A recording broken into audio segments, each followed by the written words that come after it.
হঠাৎ মিঠির pregnancy report পেয়ে ভীষণভাবে রিয়্যাক্ট করেছে কৃষাণু ও তার পরিবার। যদিও তাদের রিয়্যাক্ট করার অনেক কারণ আছে। মিঠির টিউমার অপারেশনের আগে কমলিনী আর তার পরিবার যথেষ্ট লুকোচুরি করেছে কৃষাণুর সাথে। ডক্টরের কাছে যাওয়া নিয়ে, আবার মিঠির চুপচাপ থাকা, কমলিনী স্বতন্ত্রের একের পর এক মিথ্যে কথা বলা, এই সব কিছুতেই দুয়ে দুয়ে চার মিলিয়েছিল কৃষাণু। আর সেজন্যই মিঠির কথা নয়, বরং প্রেগনেন্সির রিপোর্টকেই সে বিশ্বাস করেছিল।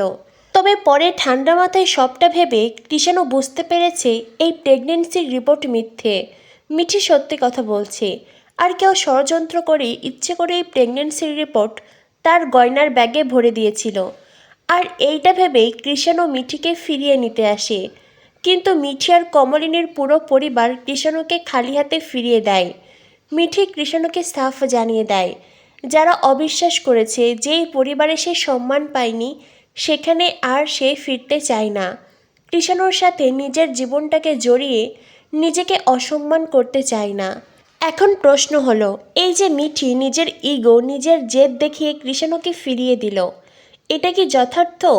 মিঠি, কমলিনী, কুর্চি, স্বতন্ত্র সকলেই তো একটা সময় কৃষাণুকে ঠকানোর প্ল্যান করেছিল।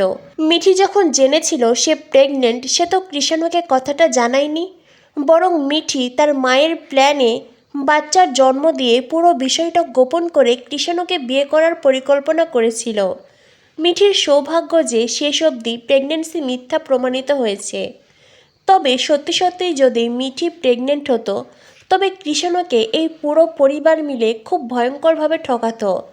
একটা সময় মিঠি, কমলিনী, স্বতন্ত্র যে মিথ্যার খেলা খেলেছিল, সেটা তো সত্যি ছিল। তাই ভুল যখন হয়েছে উভয় পক্ষেরই হয়েছে। কৃষাণু হয়তো একটু বেশিই রিয়্যাক্ট করেছিল, আর এখন মিঠি যা করছে সেটাও অতিরিক্ত করছে।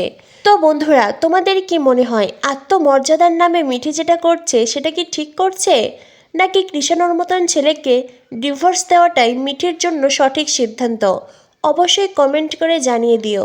চিরসখা ধারাবাহিকের সকল আপডেট পেতে আমাদের সাথেই থেকো। ধন্যবাদ সবাইকে।